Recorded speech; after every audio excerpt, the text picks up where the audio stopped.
हर हर महादेव दोस्तों, ओम नमः शिवाय। आप सभी का दिन शुभ और मंगलमय हो।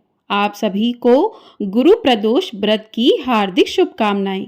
आप सभी पर भगवान भोलेनाथ की कृपा सदैव बनी रहे। मान्यताओं के अनुसार गुरु प्रदोष व्रत करने से व्रत रखने वाले भक्तों के सभी दोष और पापों का नाश हो जाता है। इस व्रत को करने से सुहागिन महिलाओं का सुहाग सदा अटल रहता है।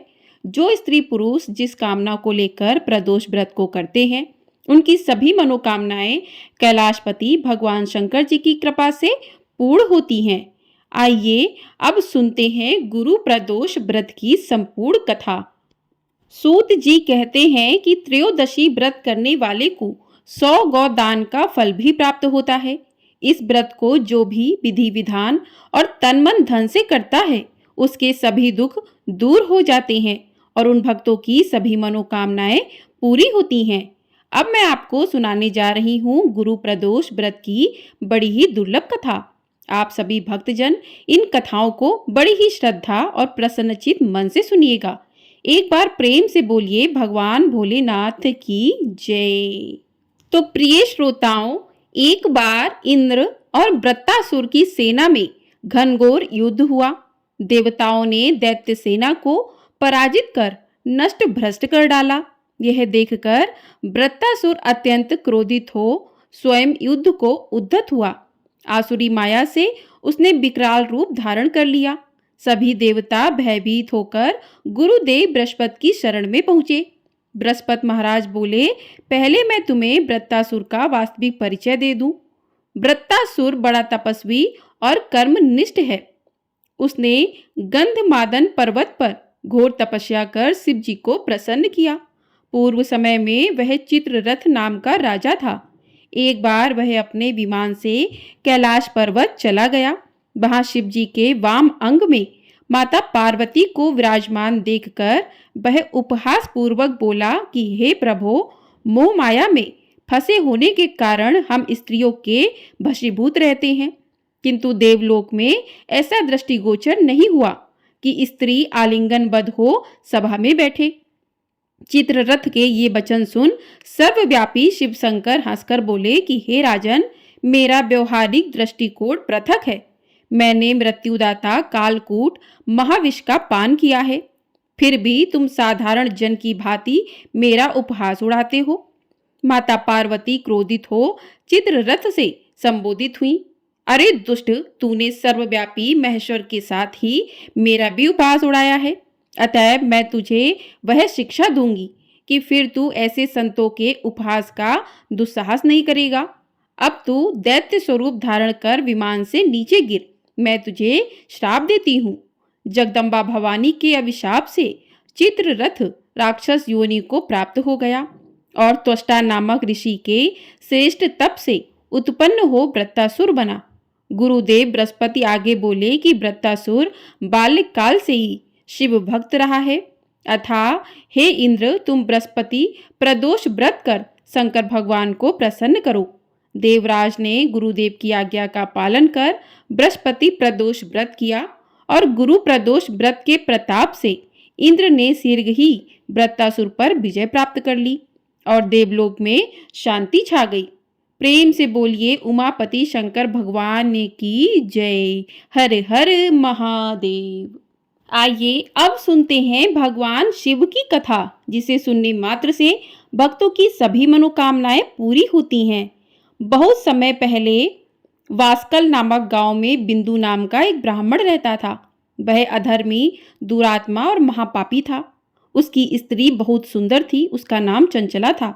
वह सदा उत्तम धर्म का पालन करती थी, परंतु बिंदु वैश्यागामी थे। इस तरह कुकर्म करते हुए बहुत समय व्यतीत हो गया। उसकी स्त्री काम से पीड़ित होने पर भी धर्मनाश के भय से कलेश सहकर भी काफी समय तक धर्म भ्रष्ट नहीं हुई, परंतु आगे चलकर वह भी अपने दुराचारी पति के आचरण से प्रभावित होकर दुराचारी और अपने धर्म से विमुख हो गई। इस तरह दुराचार में डूबे हुए उन पति पत्नी का बहुत सा समय व्यर्थ बीत गया। वैश्यागामी, दूषित बुद्धि वाला वह दुष्ट ब्राह्मण बिंदुकरी के दुखों को भोग कर वह मूढ़ बुद्धि पापी विद्ध पर्वत पर भयंकर पिशाच हुआ। इधर उस दुराचारी बिंदु के जाने पर चंचला नामक स्त्री बहुत समय तक पुत्रों के साथ अपने घर में रहती रही। पति की मृत्यु के बाद वह भी अपने धर्म से गिरकर पर पुरुषों का संग करने लगी थी। सती विपत्ति में भी अपने धर्म का पालन करना नहीं छोड़ती। यही तो तप है, कठिन तो होता है लेकिन इसका फल मीठा होता है। एक दिन देव योग से किसी पुण्य पर्व के आने पर वह अपने भाई बंधुओं के साथ गौकड़ क्षेत्र में गई। उसने तीर्थ के जल में स्नान किया और जनों के साथ यहाँ वहां घूमने लगी। वह एक देव मंदिर में गई। वहां उसने एक ब्राह्मण के मुख से भगवान शिव की परम पवित्र और मंगलकारी कथा सुनी।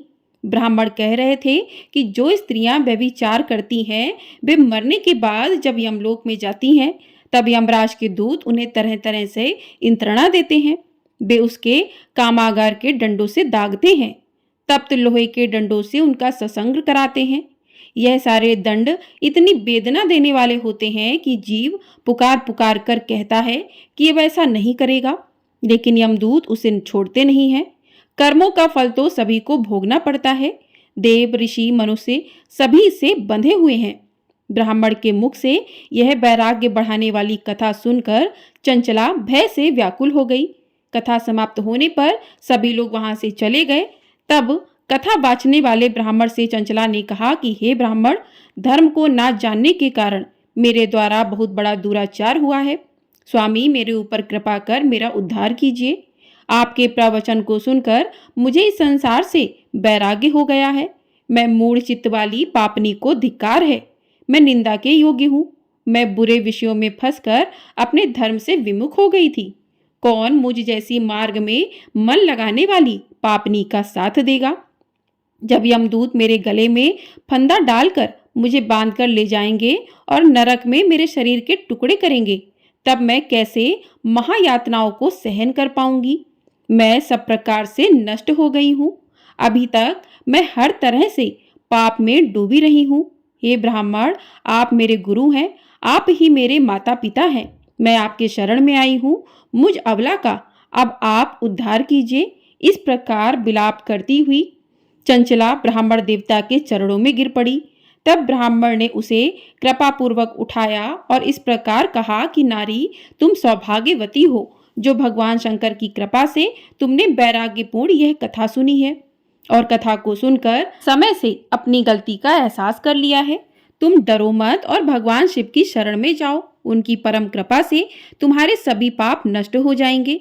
मैं तुम्हें भगवान शिव की कथा सहित वह मार्ग बतलाऊंगा जिसके द्वारा तुम्हें सुख देने वाली उत्तम गति प्राप्त होगी। शिव कथा सुनने से तुम्हारी बुद्धि शुद्ध हो गई है और तुम्हें पश्चाताप हुआ है तथा मन में वैराग्य उत्पन्न हुआ है। पश्चाताप ही पाप करने वाले पापियों के लिए सबसे बड़ा प्रायश्चित है। जो मनुष्य अपने कुकर्म के लिए प्रायश्चित नहीं करता वह उत्तम गति प्राप्त नहीं करता, परंतु जिसे अपने कुकृत्य पर हार्दिक पश्चाताप होता है वह अवश्य ही उत्तम गति का भागीदार होता है। इसमें कोई भी शक नहीं है। शुद्ध चित्त में ही भगवान शिव और माता पार्वती का वास होता है। वह शुद्ध आत्मा पुरुष सदा शिव के पद को प्राप्त होता है। इस कथा का श्रवण सभी मनुष्यों के लिए कल्याणकारी है, अतः इसकी आराधना और सेवा करनी चाहिए। हे ब्राह्मण पत्नी, तुम अन्य विषयों में अपने मन को हटाकर भगवान शंकर की इस परम पावन कथा को सुनो। इससे तुम चित्त की शुद्धि होगी और तुम्हें मोक्ष की प्राप्ति होगी। जो मनुष्य निर्मल हृदय से भगवान शिव के चरणों का चिंतन करता है उसकी एक ही जन्म से मुक्ति हो जाती है। यह कहकर वह ब्राह्मण चुप हो गए। उनका हृदय करुणा से भर गया और वे ध्यान में मग्न हो गए। ब्राह्मण का यह उपदेश सुनकर चंचला के नेत्रों में आनंद के आंसू छलक आए। हर वर्ष भरे हृदय से ब्राह्मण देवता के चरणों में गिर गई और हाथ जोड़कर बोली कि मैं कृतार्थ हो गई। हे ब्राह्मण, शिव भक्तों में श्रेष्ठ स्वामी, आप धन्य हैं। आप परमार्थदर्शी हैं और सदा परोपकार में लगे रहते हैं। साधु, मैं नरक के समुद्र में गिर रही हूँ। कृपया करके मेरा उद्धार कीजिए। जिस पौराणिक और अमृत के समान कथा की बात आपने की है उसे सुनकर ही मेरे मन में वैराग्य उत्पन्न हुआ। उस अमृतम कथा को सुनने के लिए मेरे मन में बड़ी श्रद्धा हो रही है। कृपया आप मुझे उसे सुनाइए। कथा सुनने की इच्छा मन में लिए हुए चंचला उन ब्राह्मण देवता की सेवा में वहीं रहने लगी। उस गौकर्ण नामक महाक्षेत्र में उन ब्राह्मण देवता के मुख से चंचला भगवान शिव की भक्ति, ज्ञान और वैराग्य बढ़ाने वाली और मुक्ति देने वाली परम उत्तम कथा सुनकर कृतार्थ हुई। उसका चित्त शुद्ध हो गया। वह अपने हृदय में शिव के सगुण रूप का चिंतन करने लगी। वह सदैव शिव सच्चिदानंदमय स्वरूप का स्मरण करती थी। इसके बाद वह अपना समय पूर्ण होने पर चंचला ने बिना किसी कष्ट के अपना शरीर त्याग दिया। उसे लेने के लिए एक दिव्य विमान वहां पहुंचा। वह विमान शोभा साधनों से सजा हुआ था और शिवगणों से सुशोभित था। चंचला विमान में शिवपुरी पहुंची। उसके सारे पाप धुल गए। वह दिव्य रूप धारणी दिव्यांगना हो गई थी। वह गौरांग देवी मस्तक पर अर्धचंद्र का मुकुट और अन्य दिव्य आभूषण पहने शिवपुरी में पहुंची। वहां उसने सनातन देवता त्रिनेत्रधारी महादेव शिव को देखा। सभी देवता उनकी सेवा भक्ति भाव से उपस्थित थे। उनकी अंग कांति करोड़ों सूर्य के समान प्रकाशित हो रही थी। 5 मुख और हर मुख में 3-3 नेत्र थे। मस्तक पर अर्धचंद्राकार मुकुट शोभायमान हो रहा था। कंठ में नील चिन्ह, उनके साथ में देवी गौरी विराजमान थी, जो विद्युत पुंज के समान प्रकाशित हो रही थी। महादेव जी की कांति कपूर के समान गौर थी। उनके शरीर पर श्वेत वस्त्र थे तथा शरीर श्वेत भस्म से युक्त था। इस प्रकार भगवान शिव के परम उज्जवल रूप के दर्शन कर चंचला बहुत प्रसन्न हुई। उसने भगवान को बारंबार प्रणाम किया और हाथ जोड़कर प्रेम, आनंद और संतोष से युक्त होकर विनीत भाव से खड़ी हो गई। उसके नेत्रों से आनंद के आंसुओं की धारा बहने लगी। भगवान शंकर और भगवती गौरी उमा ने करुणा के साथ सौम्य दृष्टि से देखकर चंचला को अपने पास बुलाया। उमा गौरी ने उसे प्रेम पूर्वक अपनी सखी बना लिया। चंचला सुखपूर्वक भगवान शिव के धाम में उमा देवी की सखी के रूप में निवास करने लगी। एक दिन चंचला आनंद में मग्न उमा देवी के पास गई और दोनों हाथ जोड़कर उनकी इस स्तुति को करने लगी। हे गिरिजाराज नंदिनी स्कंद माता उमा, आप सभी मनुष्यों और देवताओं द्वारा पूजित तथा समस्त सुखों को देने वाली हैं। आप शंभु प्रिया हैं। आप ही सगुणा और आप ही निर्गुणा हैं। ये सच्चिदानंद स्वरूपा आप ही प्रकृति की पोषक हैं। हे माता, आप ही संसार की सृष्टि, पालन और संहार करने वाली हैं। इस प्रकार सद्गति प्राप्त चंचला देवी की स्तुति कर शांत हो गई। उसकी आंखों में प्रेम के आंसू उमड़ पड़े। तब शंकर प्रिया भक्त बत्सला उमा देवी ने बड़े प्रेम से चंचला को चुप कराते हुए कहा कि सखी चंचला, मैं तुम्हारी इस स्तुति से प्रसन्न हूँ। बोलो, क्या वर मांगती हो?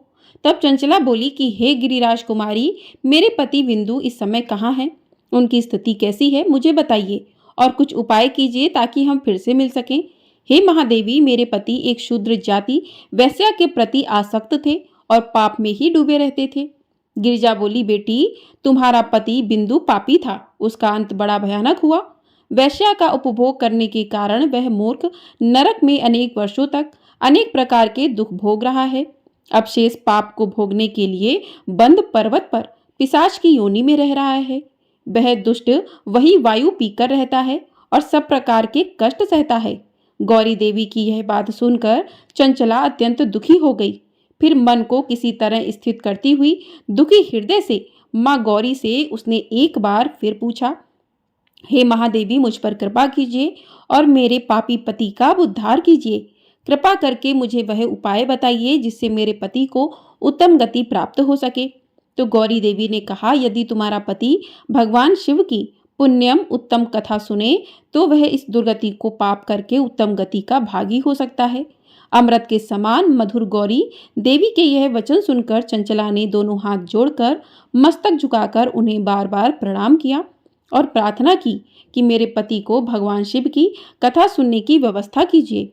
ब्राह्मण पत्नी चंचला के बार बार प्रार्थना करने पर शिव प्रिया गौरी देवी ने भगवान शिव की महिमा का गान करने वाले गंधर्वराज तुमरो को बुलाकर कहा, तुमरो, तुम्हारी भगवान शिव में प्रीति है। तुम मेरे मन की सभी बातें जानकर मेरे कार्यों को सिद्ध करते हो।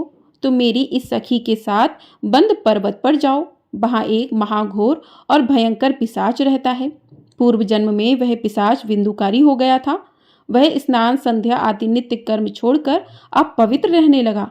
क्रोध के कारण उसकी बुद्धि भ्रष्ट हो गई थी। दर्जनों से उसकी मित्रता तथा सज्जनों से द्वेष बढ़ गया था। वह अस्त्र शस्त्र से हिंसा करता, लोगों को सताता और उनके घरों में आग लगा देता था। चांडाल से दोस्ती करता और वह रोज वेश्या के पास जाता था। पत्नी को त्याग दुष्ट लोगों से दोस्ती कर उन्हीं के संपर्क में रहता था। वह मृत्यु तक दुराचार में फंसा रहा। मृत्यु के बाद उसे पापियों के भोग स्थान यमपुरी ले गए। वहां घोर नरकों को सहकर इस समय वह विंध्य पर्वत पर पिशाच बनकर रह रहा है और पापों का फल भोग रहा है। तुम उसके सामने परम पुण्यम पापों का नाश करने वाली भगवान शिव की दिव्य कथा का प्रवचन करो। इस कथा को सुनने से उसका हृदय सभी पापों से मुक्त होकर शुद्ध हो जाएगा और वह प्रेत योनि से मुक्त हो जाएगा। दुर्गति से मुक्त होने पर उस बिंदु नामक पिशाच को तुम विमान पर बिठाकर भगवान शिव के पास ले जाना। माँ उमा का आदेश पाकर गंधर्वराज तुमर प्रसन्नता पूर्वक अपने भाग्य की सराहना करते हुए चंचला को साथ लेकर विमान से पिशाच के निवास स्थान विंध्य पर्वत पर गया। वहां पहुंचकर उसने विशाल आकृति वाले पिशाच को देखा। उसका शरीर विशाल था, उसकी ठोड़ी बड़ी थी। वह कभी हंसता, कभी रोता, कभी उछलता था। महाबली तुमर ने बिंदुकरी के पश्चात तुमर ने कथा वाचन के लिए स्थान तलाश कर मंडप की रचना की। शीघ्र ही इस बात का पता लोगों को चल गया कि एक पिशाच के उद्धार हेतु देवी पार्वती की आज्ञा से तुमर भगवान शिव की कथा सुनाने विंध्य पर्वत पर आया है। उस कथा को सुनने के लोभ से बहुत से देवर्ष वहां पहुंच गए। सभी को आदर पूर्वक स्थान दिया गया। पिशाच बिंदु को आसन पर बिठाया गया और तब तुमर ने परम उत्तम भगवान शिव की अमृत कथा का गान शुरू किया, जिससे सभी श्रोता कृतार्थ हो गए। परम पुण्य कथा सुख को सुनकर पिशाच सभी पापों से मुक्त हो गया और उसने पिशाच शरीर का त्याग कर दिया। शीघ्र ही उसका रूप दिव्य हो गया। उसका शरीर गौर वर्ण का हो गया। शरीर पर श्वेत वस्त्र और पुरुषों के आभूषण आ गए। इस प्रकार दिव्य देहधारी होकर बिंदु अपनी पत्नी चंचला के साथ स्वयं भी भगवान शिव का गुणगान करने लगा। उसे दिव्य रूप में देखकर सभी को बहुत आश्चर्य हुआ। उसका मन आनंद से परे हो गया। सभी भगवान महेश्वर के अद्भुत चरित्र को सुनकर कृतार्थ होकर उनका यशोगान करते हुए अपने अपने धाम को चले गए। बिंदु अपनी पत्नी चंचला के साथ विमान में बैठकर शिवपुरी की ओर चल दिया। महेश्वर के गुणों का गान करता हुआ बिंदु अपनी पत्नी चंचला और तुमर के साथ शीघ्र ही शिवधाम पहुंच गया। भगवान शिव और देवी पार्वती ने अब उसे अपना पार्षद बना लिया। दोनों पति पत्नी सुखपूर्वक भगवान महेश्वर और देवी गौरी के श्री चरणों में अविचल निवास पाकर धन्य हो गए। तो एक बार प्रेम से बोलिए उमा महेश्वर भगवान की जय। तो इस प्रकार से भगवान शिव की यह कथा पूर्ण हुई। अब करते हैं भगवान भोलेनाथ की आरती। ओम जय शिव ओमकारा प्रभु हर शिव ओमकारा ब्रह्मा विष्णु सदा शिव अर्धांगी धारा। ओम जय शिव ओमकारा एकानन चतुरानन पंचानन राजे हंसानन गरुड़ासन वृषवाहन साजे। ओम जय शिव ओमकारा दो भुज चार चतुर्भुज दस भुज अति सोहे त्रिगुण रूप निरखता त्रिभुवन जन मोहे। ओम जय शिव ओमकारा अक्षमाला बनमाला रुडमाला धारी चंदन मृग मद सोहे भाले शशिधारी। ओम जय शिव ओमकारा श्वेतांबर पीतांबर बागंबर अंगे सनकादिक गरुड़ादिक भूतादिक संगे। ओम जय शिव ओमकारा कर के मध्य कमंडलु चक्र त्रिशूल धरता जग हरता जग भरता जग पालन करता। ओम जय शिव ओमकारा ब्रह्मा विष्णु सदा शिव जानत अविवेका प्रणवाक्षर के मध्य ये तीनों एका। ओम जय शिव ओमकारा काशी में विश्वनाथ विराजत नंदी ब्रह्मचारी नित उठ भोग लगावत महिमा अति भारी। ओम जय शिव ओमकारा त्रिगुण शिव जी की आरती जो कोई नर गावे कहत शिवानंद स्वामी मन वांछित फल पावे। ओम जय शिव ओमकारा ओम जय शिव ओमकारा प्रभु हर शिव ओमकारा।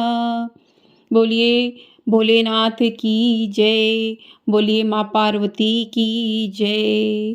तो इस प्रकार से गुरु प्रदोष व्रत की कथा और साथ ही आरती पूर्ण हुई। आपको वीडियो पसंद आई हो वीडियो को लाइक कर दीजिएगा। चैनल पर नए हैं चैनल को सब्सक्राइब कर लीजिएगा। आपको हमारे चैनल पर आने वाले नवरात्रि के दिनों में माँ दुर्गा सप्तशती पाठ, साथ ही 9 माताओं के अलग अलग रूपों की कथाएं सुनाई जाएंगी। आप लोग चैनल को सब्सक्राइब कर लीजिएगा और बेल आइकन प्रेस कर दीजिएगा, जिससे आने वाली सभी वीडियो आप लोगों को समय से प्राप्त हो सकेंगी। और ये वीडियो पसंद आई है तो कमेंट बॉक्स में हर हर महादेव अवश्य लिखिएगा। हर हर महादेव।